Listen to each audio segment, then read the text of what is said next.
Hi, I'm Francis Hellier, and welcome to my podcast, Metaverse. Dedicated to the emerging world of the metaverse, this podcast aims to demystify and unpack the possibilities of the digital future just dawning over the horizon. In each episode, I talk to leaders in this growing space who are forging this new reality.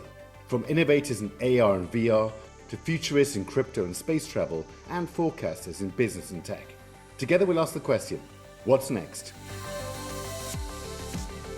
Today I'm joined by Anthony Batt, co-founder of Weaver and former founder and chief executive of Buzz Media.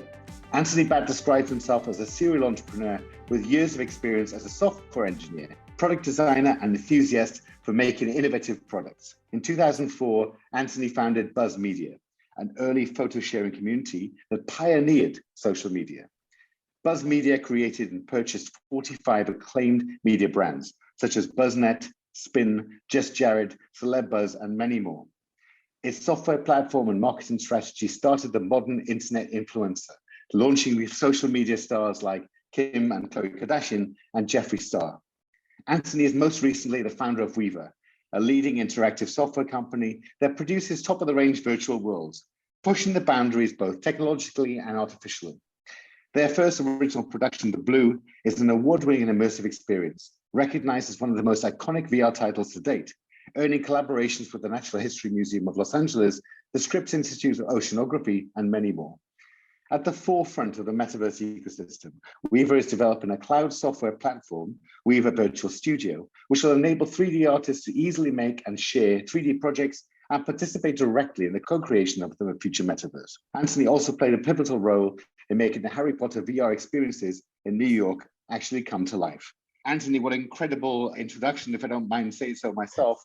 I mean, it's overwhelming to listen to. It was like... I'm exhausted. I mean, I couldn't take a breath in that. So it's great to have you on the show, and welcome to the metaverse. Great to be here. Thank you for having me. That intro is very sort of like, it made me a little exhausted and amazed. But I think the most exciting thing that you mentioned was, in all that is that, we've been sort of spending a lot of time at Weaver trying to discover what immersive worlds are, you know what I mean? And that takes time, you know what I mean? You can't just pop out and do it. It's one of those crafts where, like filmmaking, that you actually have to spend a lot of time doing it before you kind of feel like you're like ready for the major leagues. And I actually feel like today, the people that I've worked with on all the projects that we've been doing at Weaver, our team, our extended team, meaning like developers that we work with, we've all spent a lot of time in building, and now like this whole metaverse world is sort of kind of like starting to come to life.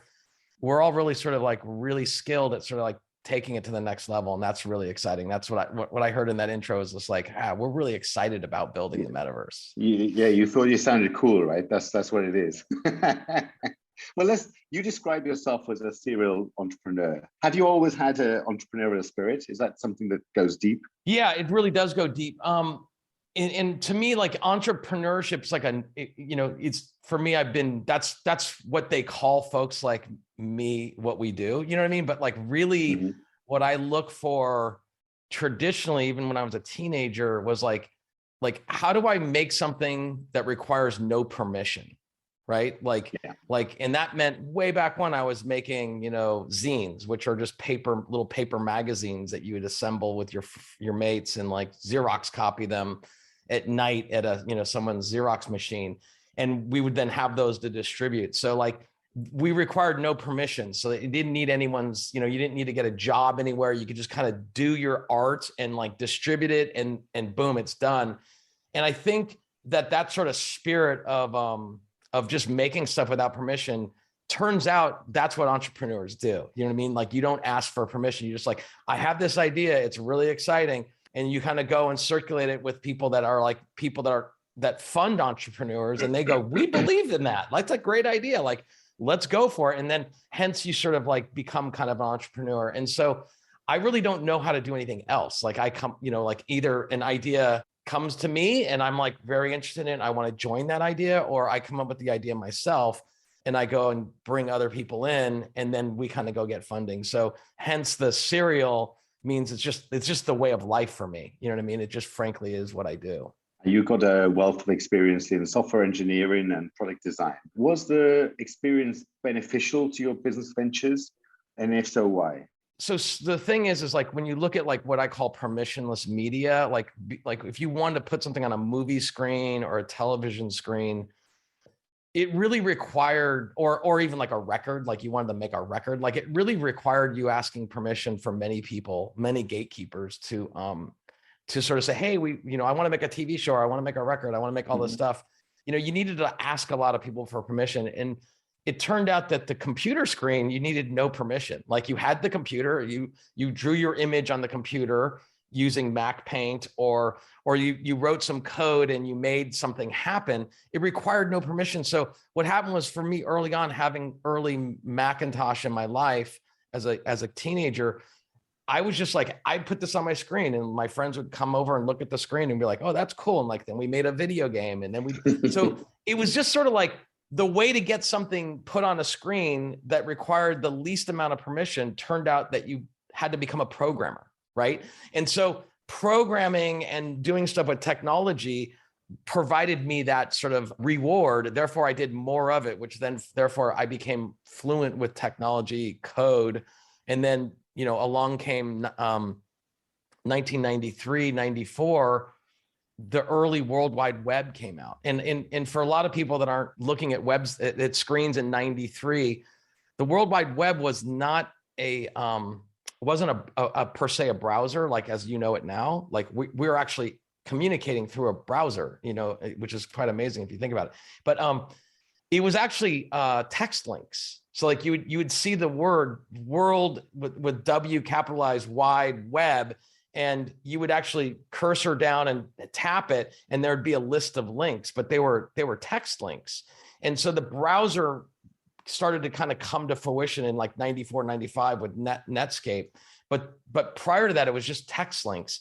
And once that happened, I was like, wow, I can actually just, code this page and it's listed there. And then, for a lot of people, they don't realize that there wasn't even an image tag for you to put an image on a web screen. So when you became fluent in writing that code, which became web apps, the whole world unlocked for people in 94 that knew how to do that really well. And so I was, getting back to your question, like about technology, it was basically, you knew how to speak a language of web, which gave you this immense power to program and present. And so I just sort of was able to kind of get in there early and go around the world building web pages. Then that became web apps, that became mobile apps, those became games, et cetera, et cetera, et cetera. You've done a phenomenal job. Do you think that we're at the same point now? So the way you describe what was the World Wide Web, now just everyone is called the internet. When we look at a Web3, do you feel like we have the same opportunity of having sort of a permissionless space? Yeah, it's 100% accurate. So the Web3 is really almost a callback to, like, the origins of Web3 is really a callback to Web1. Yes. Is because the Web2, which I was a member of and a core kind of contributor to building Web2 was really built on the previous software paradigms, where you had really great investors, you had really great entrepreneurs, you had really great products, and those were really designed for maximum value to shareholders, and you made a great product for users. And that's a perfectly acceptable model, and we're going to still need to have all those communities working that way. But what's happening now is that the users of software are really, really rich, vibrant communities. And what's happening in the Web3 space is, if you want to go build a really cool product, the big guys have all the money and they just adopt it very quickly into their application stack, and you kind of can't make the living. Or the model of where you want to make your product is really primarily occupied by platforms like YouTube or these systems where you have gateways in between you. So you kind of like lose either 30% or 50%, or in the case of YouTube and Instagram, they use 100% of your revenue in a sense. So the Web3 is really going like, well, how do we actually go build something where we're actually super excited about building it, and we don't want to be beholden to like what I call the ad drip, or other people call it the ad drip, where it's like you have to be ad sponsored and therefore you have to do exactly what they want. And you have to kind of be on that mechanism, or you have to be where you really want to be beholden to is your community. You're building this great product for those users. And therefore Web3 is really saying like, how do we actually make that the builders and the users or the community are mutually benefit in the making of it all. And so I really see that as a throwback to the Web 1, because when you started building web pages in communities back then, there wasn't a monetization system. And so you really were like almost building it together.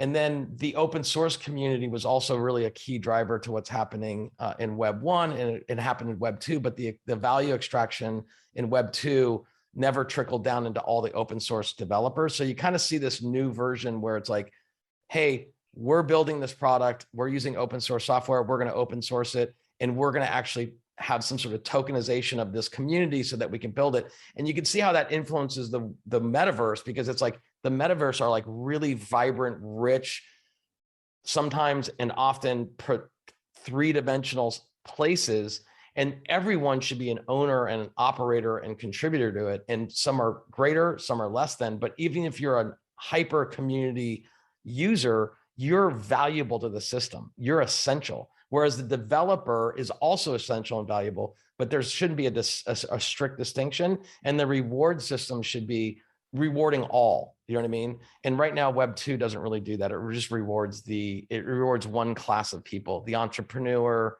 and the investor, and not the user. And that model is tired. That's exactly right. I think, and I think that there is that palpable feeling of excitement around Web3, isn't there? And the metaverse, as we describe it, where all different kinds of creators see the opportunities, because they are looking back at Web 1. They are considering all the problems that we've had sort of with Web 2 and trying to find a way through. And it's a very, very exciting time. And I'm sure you've had many conversations about that. Now let's go back to BuzzNet. BuzzNet's responsible for the launch of some of the very first social media stars like Kim Kardashian, Khloe Kardashian, Jeffree Star. What are your thoughts on the evolution of the internet influencer and the marketing movements around that? So, BuzzNet was like really early in the days. We were sort of like sort of neck and neck in launching with Facebook. But like, if you think about Facebook was very much about social networking. So it was like, hey, I know you, you know me, and we link, and we then like see each other's posts. But it was very much like a handshake. And what we were really pioneering at BuzzNet was, and Buzz Media was, how does one contributor at the edge of this global network of the internet, how does someone that's just one individual who has like a dynamic range of expression express themselves? And they don't need to handshake with everyone. They're just like, they're the expression. It's like, hey, look at me, I'm doing this cool thing, or I'm making this or doing this. And so what we looked for is content creators at the edge of the network, and we wanted to actually shine a light on them. And we really sort of called it social media. I remember going around Silicon Valley going like, well, we're not social networking, we're social media. And people would be like, what is social media? Like literally, like they just, like they asked me. And I was like, and I would explain it as like social networking is about networking. Like you're building a network. And at the time when you're building your network, it was just that. It was like, I have all these fake friends. And what I was trying to say was like, well, no, it's about social media, meaning like this one individual in the network is actually expressing a range of content or storytelling that many want to follow. And so BuzzNet had a thing called follow, right? We had a link called follow. We didn't have a thing where it was like, I'm your friend, because you were not a friend of these people, right? And so that was sort of the first principle in Buzz Media. And at the other time, there was another company called Flickr, which was literally a photo sharing site. And Flickr was really about like sharing photos, and they were contemplating the DSLR camera. They weren't even contemplating a camera on a phone. And in fact, we started BuzzNet where the phone had an attachment of a camera. And I'll often get interviewed by people, and they'd be like, it'd be a very serious interviewer, like, so Anthony, do you really believe the phone will have a camera on it? And I'd be like, Yes, like, of course, and they would just be like, they would be like so perplexed because a camera to them was this bulky thing with lenses and things, and a phone. I mean, you got to go back. A phone was a Motorola SmartTAC. It was a flip phone. There was no camera. It was like they couldn't imagine the world of phone in a camera. So that is perplexing. So when I told people that, they would just be perplexed. But getting back to your original question, which is like, the influencer and stuff like that. So I always knew that the influencers of all sort of like cultures always come from the fringe, right? Like Andy Warhol was a fringe influencer, right? Like he wasn't accepted by like mainstream media. He had to fight his way in. Or punk rock, the Sex Pistols weren't like in the middle. They weren't middle. They were like on the fringes fighting their way in to become recognized. And so when you realize that the fringe thinking is always at the edge. So we looked for fringe folks. We looked for people that were like doing stuff that was very avant-garde. And Jeffree Star was a very interesting person in the emo scene. And I was like, hey, like, let's shine a light on Jeffree. And then also with Kim, there's a very interesting story with Kim. So what we did at BuzzNet was we would look at our data, very closely. And we kept on seeing these comments about, and it might sound derogatory. I'll repeat it, but back a decade ago, it wasn't. But the comment kept on saying, who's the thick chick in the back? And I kept on saying, what does that mean? Like, I don't understand it, but we kept on seeing this statement and people were liking that statement and we kind of didn't understand it. So finally we were looking at the image and one of our, we were in this room and one of our, maybe it was an assistant. She said, I know who that is. That's Paris Hilton's assistant. Her name's Kim. And we were like, oh, that's so weird. It's just getting all this traffic, all this activity and all these comments. And I said, let's do a deal with her.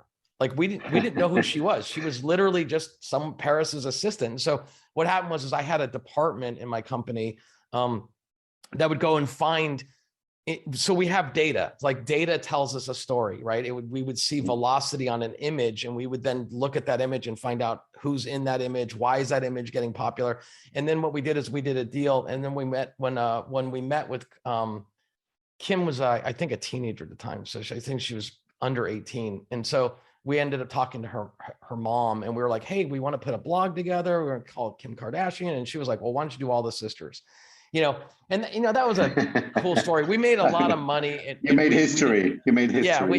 I mean, it was a bizarre story. Like, like I just saw a poster of the Kardashians in LA. Like I guess they got a new TV show coming out, but I was just like, I just go back to those days going like, we would have in my mind, I knew that all these interesting, by the way, Kim Kardashian is just one of them, but we worked with Fall Out Boy, My Chemical Romance, like we put Paramore, like it wasn't just one person. It was also like this band or these people, but like when you look back in time and people always ask me like, they're like, why didn't you do the TV show? I was like, well, like I'm kind of a computer programmer person, a digital product maker, like TV.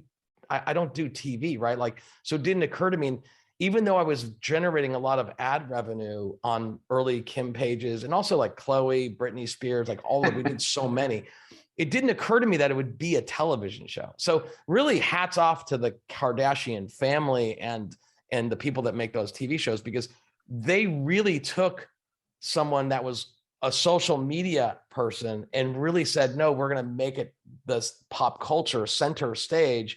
I don't have that claim, but I know that I helped start that sort of trend. And it really gave birth to influencer, what we now call social media influencers. Like they got started on Buzz Media, that we really poured a lot of money and attention onto all those people.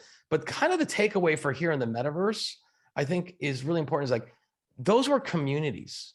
At the heart of them, they were communities. The Kardashians and Britney Spears and My Chemical Romance and Fall Out Boy, like we created a sub community with Pete Wentz called friends and enemies, you know what I mean? Because he had this concept that like your friend is your enemy and then your enemy is your friend and your friend's your enemy. So we created a cult community called Friends or Enemy with Pete.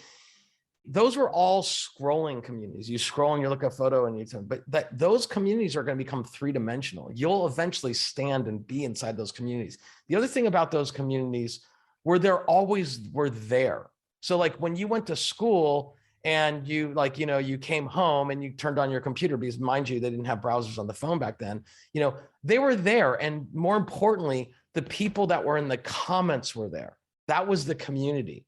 And so when you start thinking about the metaverse, it's like that same fundamental first principles, like a persistent world with a persistent set of people all in a space trading time and friendship.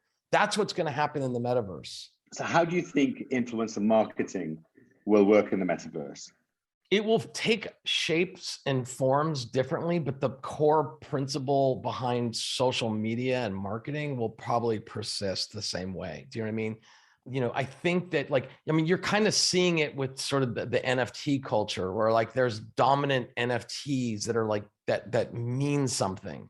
They in themselves are this like permissionless, content that's become very vogue and people are gravitating towards it and it means something. That the mechanism of the marketing of that operated the same, but the meaning and the consumption of it hasn't really changed. But with a full expression of it will probably be that you can embody IRL spaces with it and also virtual spaces with it. But the idea that the metaverse, to me, I have a very sort of broad picture of the metaverse. It's not so, I'm not a maximist, you know what I mean? There are people that are like, no, it's this. And I'm like, okay, that's okay for you. But for me, the metaverse actually is transcendent. It's like, it transcends into IRL. We don't know what it is yet, do we? That's the exciting part about it. Exactly. So I have like an expanding vision of it. I do believe that it's persistent and there's like rich conversation and play attributes to it, but I wouldn't say it's only this. Do you know what I mean? But I feel like your question is the marketing, or is it how's it gonna take from? I think it uses a lot of what's traditionally used, but I think that the currently, and we hope it stays this way, one of the successful metaverse-like products that are emerging, there's a genuineness to it. There's like a demand for being fair and equitable and inclusive. And that principles we want to actually continue to keep going. And we want to avoid predatory, extracting culture from coming into the metaverse. And I think that if we can kind of keep those communities focused on being genuine and inclusive and doing the right thing rather than extracting, then we're winning. That's what I want to see happen. 100% agreed. What piqued your interest in virtual reality? I mean, virtual reality to me is just, from a technical standpoint, it's the most awesome expression of like computing, right? It's like, we're going to take over it all, like ears and eyes, and we're going to draw the whole world for you. You know what I mean? It's just like, do you want to try to do that? Hell yeah, I want to try and do that. And there's such a technical hurdle to achieve that, right? It's virtual reality is fighting you all the way up the slope of making it. It's not easy. It's very hard. It's so hard to do. And it's getting easier, but really good virtual reality, there's so much subtle nuance, and it requires all of the principles of creativity to manifest itself in a team, right? You need great software engineering, you need great creative, you need great audio designers, you need great haptic design. It's like the whole thing, you're designing virtual reality, right? So it's like, how do you do that? It's so hard. And if you think about it, it makes you take for granted how wonderful reality is. The trees, the birds, the people, all the different kinds of people you meet, the animals, the creatures. It's like, that is a reality that took hundreds of millions of years to create itself. It's like, and it's evolutionary. So it's driven by code. Like DNA is code, right? So when you're like going like, hey, I want to make virtual reality, it's like, dude, people, like, that's hard. And so so that to me was an ultimate challenge of creativity, managing teams, managing technology, all at the same time, and then managing like how you get it on a device, and the device, how the device was actually, you know, a constant flux of change. To me, it was just the challenge, the awesome challenge. You know, you ask a guy, you know, people that are like athletes, like, why did you climb this mountain? That's just crazy. Like, why? It was a challenge, and the challenge was awesome. You know, making image scroll on a page and have comments and make that load fast in a browser or a phone. I did that. It's super simple for me. It's not a challenge. Tell us about the transition from Buzz Media to Weaver. What was that like? The algorithm of Buzz Media became, you know, quite odorous, meaning like we needed to kind of keep pushing imagery and content. And so we at such a frequency that it was just exhausting to kind of achieve ad dollar, you know, to achieve the revenue that we needed to achieve. And I felt that as we needed to do, and that was the right thing for the business. And we did the right thing for the business because that was our job and our mission. But for me as an individual, like that driving that much ad revenue, it felt like I wasn't the right person to run that business anymore. Do you know what I mean? Mm-hmm. And we needed to, you'd mentioned in the bio there that we had to buy 45 brands. It was like, we were like raising money and buying brands and then working really hard. And what happens in there is like you lose the speed in which it goes. You actually kind of go for like a product design of like good enough. You know what I mean? And the ad spend requires you to do sort of like a kind of yoga that was very uncomfortable for me. Like I was stretched out very too thin. And so I really wanted to go back to first principles, which was like, actually, how do I make great just products, and that the product itself would be bought by the consumer. I wanted to remove myself from the pure advertiser funding this so that the consumer could have this. The problem with like when the advertiser is funding it so the consumer can have it, it requires that we're exploiting the consumer in a way that makes them sort of, like coming back all the time, come back all the time. And and I'd rather have a relationship with the consumer where they're saying like, hey, I'm going to give you money for the product. Please make this product great. And so my evolution from Buzz Media, I literally took some time off, and then I partnered with an actor named Ashton Kutcher, and I ran his company for 3 years. And so I went back to becoming instead of being the entrepreneur, I became the president of a company for an entrepreneur, which was Ashton. And I was just providing maximum service to the entrepreneur. And it took I took back from being the entrepreneur, the entrepreneur itself, became a service. And I spent a lot of time working with Ashton on social media and investing, and kind of as a result, had a broad view of a lot of activity that was happening in the space, and realized that all of the you got to go back to 2010, 11, and 12, all of the apps were kind of hitting this maximum apex value. And where wasn't getting explored was this avant-garde area of indie games. And indie games so I was drawn to that, which then begot me VR. So I didn't leave the Buzz Media or Ashton's company for VR. What I was really looking at was, again, permissionless media, really avant-garde, fringe thinkers and creators. And really, to me, and still is today, is indie game devs. They're the most fringe and interesting and creative, because the business model and everything around it is unmolested by advertisers and big business. It's really about like a small team of creators thinking about a really interesting idea that can be played.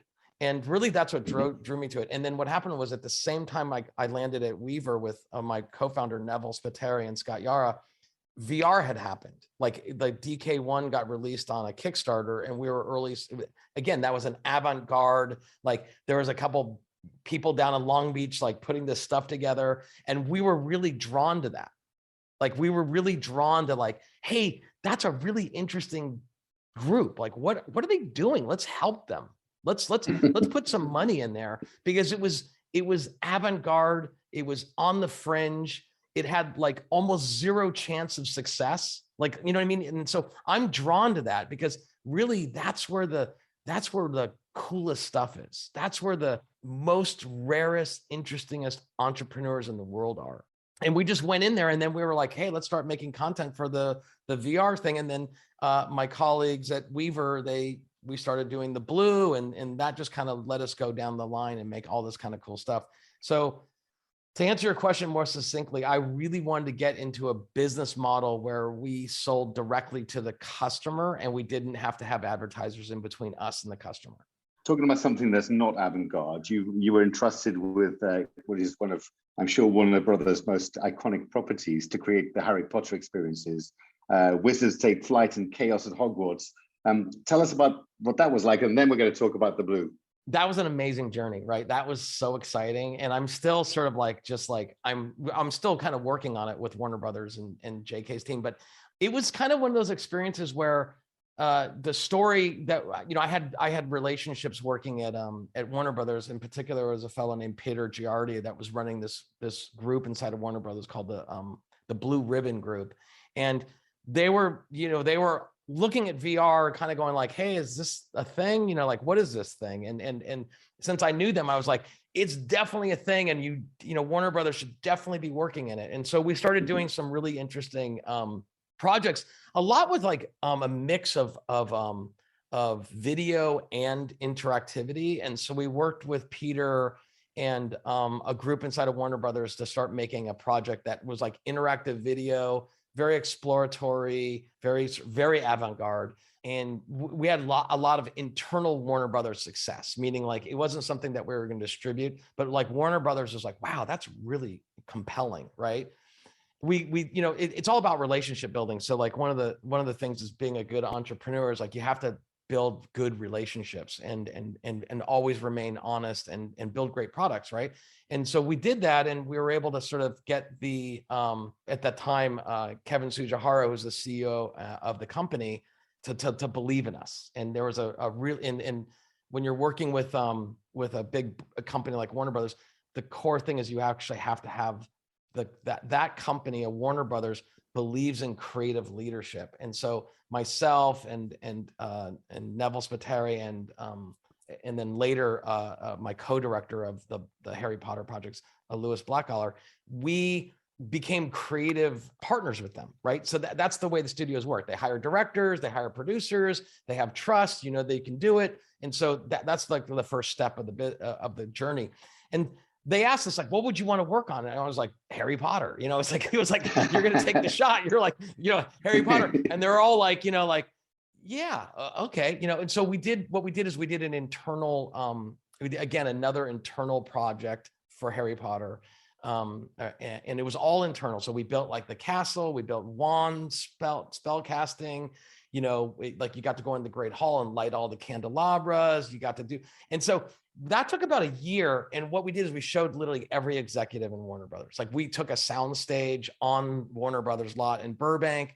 We had stage 5 on the lot, and we would just bring all the executives through. And it was the first time they put VR on, and they were like, oh my God. And they were like, that's cool. That's really cool. Yeah, it was like a 20-foot square, you know, so they got to do that. And then once that was done, they were like, let's do it. And so we then flew to London and met with James McKnight, who was the chief creative officer for J.K. Rowling's team, the Blair Partnership.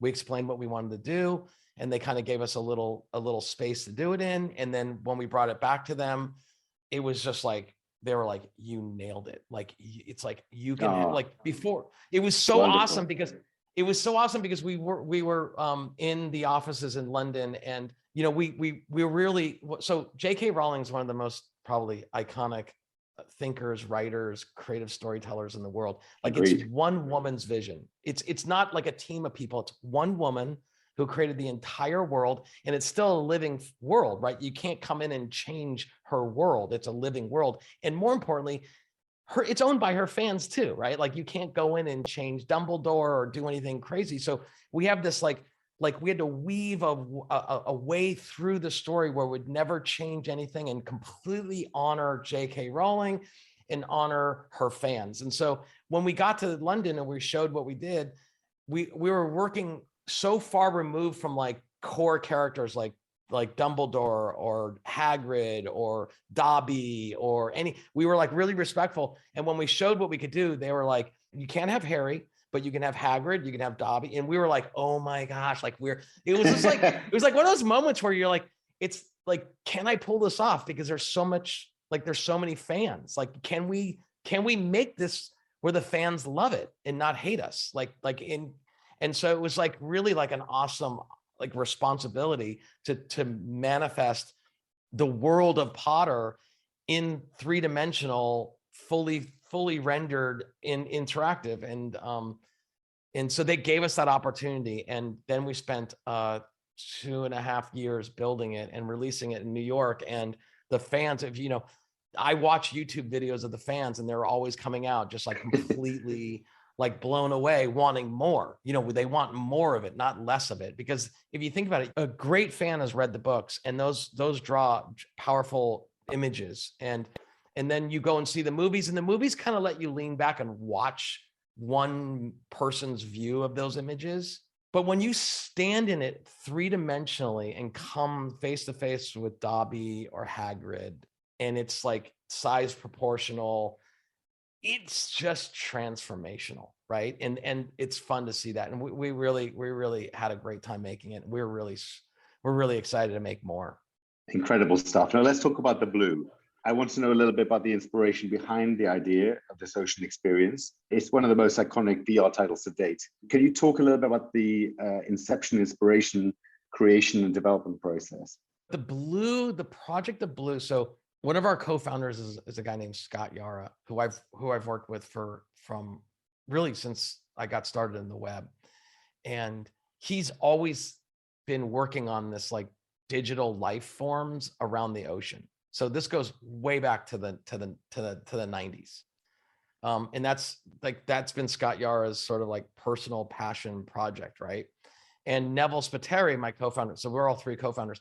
Neville Spiteri, my co-founder, he had taken on the opportunity with Scott, with prior to me joining Weaver full time, to actually create a really high res digital version of the ocean. I mean, wow, really high res, like killer. And it was for the flat screen.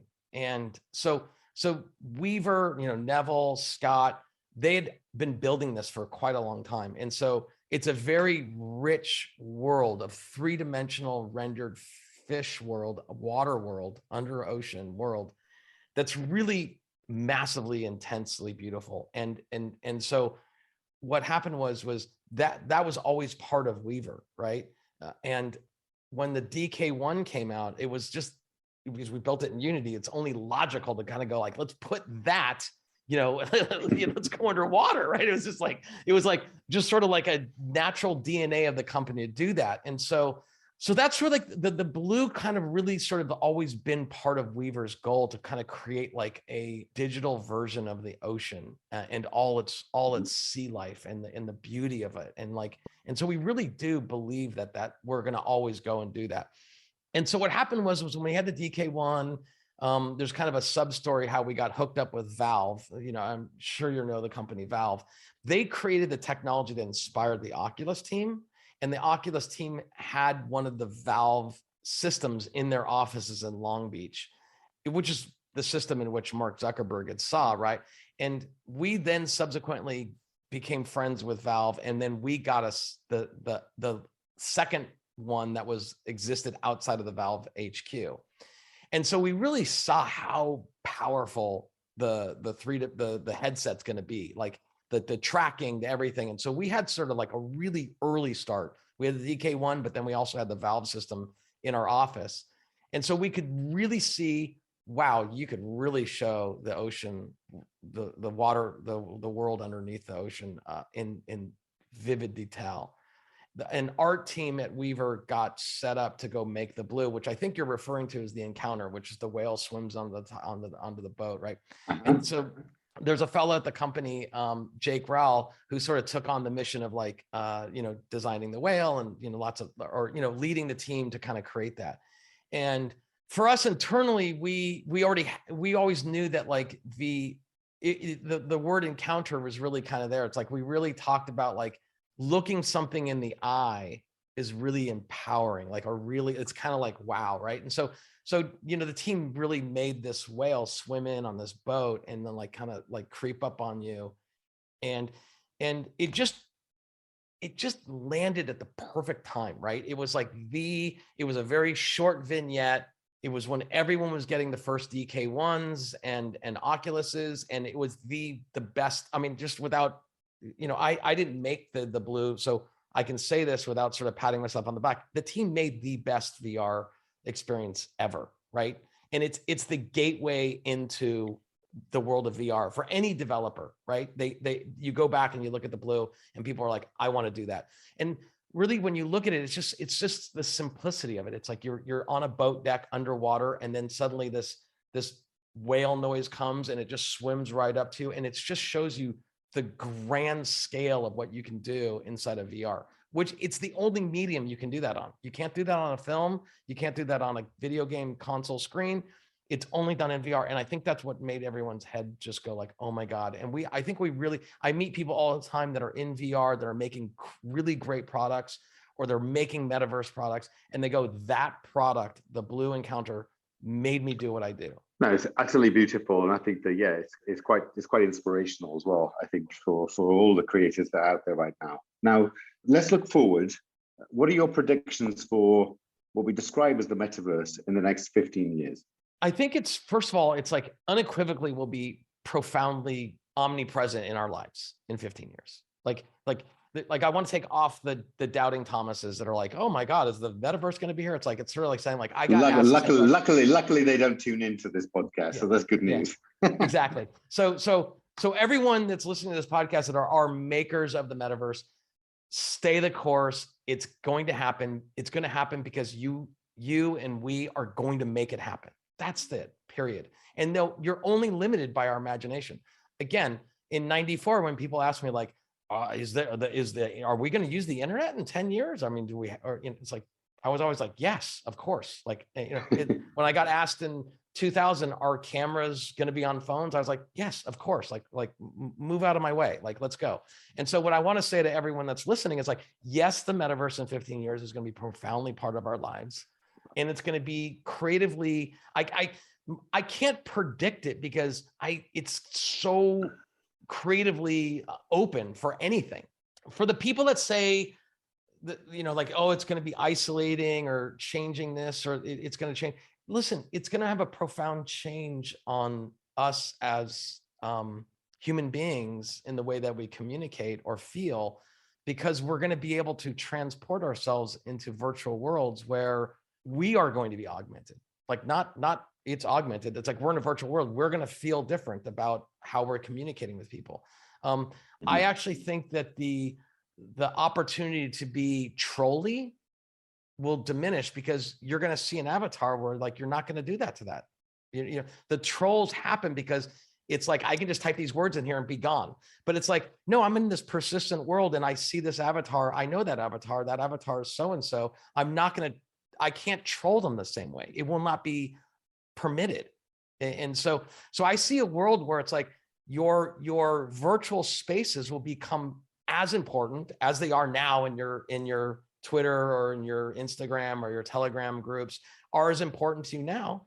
They'll be equally as important in three-dimensional persistent metaverse spaces. In fact, the work that we will do together in those spaces will be equally profoundly important. So I feel like you will actually earn your living and your opportunities in that space. Just like if you asked an influencer 20 years ago, will you really make money blogging or talking to the video screen in your bedroom? And people, absolutely. Well, absolutely. In the metaverse, there will be people in the metaverse that will in real time manufacture something maybe 3D or magical, or some potion that you can use in another space. You will go to that artisan in the metaverse and they will make it for you in real time and let you have it. And you will leave their metaverse retail experience and go down to the other experiences where you want to use that. So I think in 15 years, I can't predict all of the magic that will happen. I will just tell you that it's going to happen, period. And it will be transformational. And what's next for you, Anthony, personally? I'm at an age where I'm like, I wish I was 30 years younger, because like, I think in the next 30 don't years, we all? it's just going to be so rad, right? Like, it's just going to be like, so cool. I know. They're all going to happen. So, all the things we dreamed about are going to happen. It's not fair, is it? We're going to be too old to enjoy it. That's not fair. Exactly.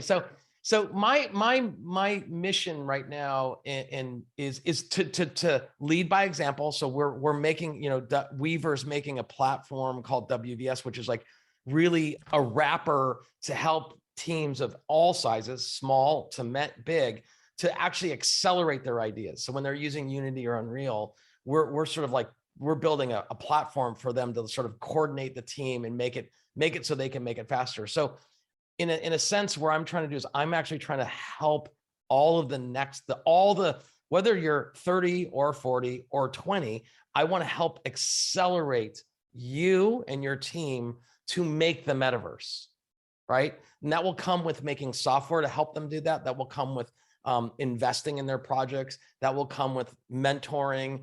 But like, I want to be an accelerator for them. Do you know what I mean? Because I really think that what is required right now is not people doubting it will happen. It's more like, no, let's help you make it happen. So that's my mission in position in life, is really to help creators make the metaverse, continue to make sure the metaverse is not exploited by the wrong behaviors. So let's be inclusive. Let's be genuine. Let's resist the money grab. Let's make communities rich where both the users and the makers win together. So let's work for win-win solutions, not win at the expense of our users. And let's not throw rocks at our older products that exist. Like, we want the Fortnites and the World of Warcrafts and those great games. They are there for a reason, and that's great. And we want those companies to win too. But in our new space, it's going to be different, and it's okay. You know what I mean? So I want the world to be, have a many colors of the rainbow exist in vibrance. And that's what I want. Anthony, it's been an absolute pleasure having you on the Metaverse podcast. Thank you so much for your time. Yeah. And I'm so happy that you're here doing this, because I'm inspired by listening to podcasts. It's a very important medium for people to listen and have people like yourself putting it together. It takes a lot of work, you know what I mean? And it takes a lot of dedication. And so I'm very honored to be on your show, and I hope the best for you. And if there's anything I can do for you and your podcast and your listeners, I'm available. Thank you so much, Anthony. And I look forward to many more conversations going forward. You've been listening to Metaverse with me, Francis Hellier. Thank you so much to my guest, Anthony Batt, for a fantastic conversation. If you enjoyed the podcast, please do share a link on social media. You can sign up to receive an email when a new episode drops at our website, metaverse.fm.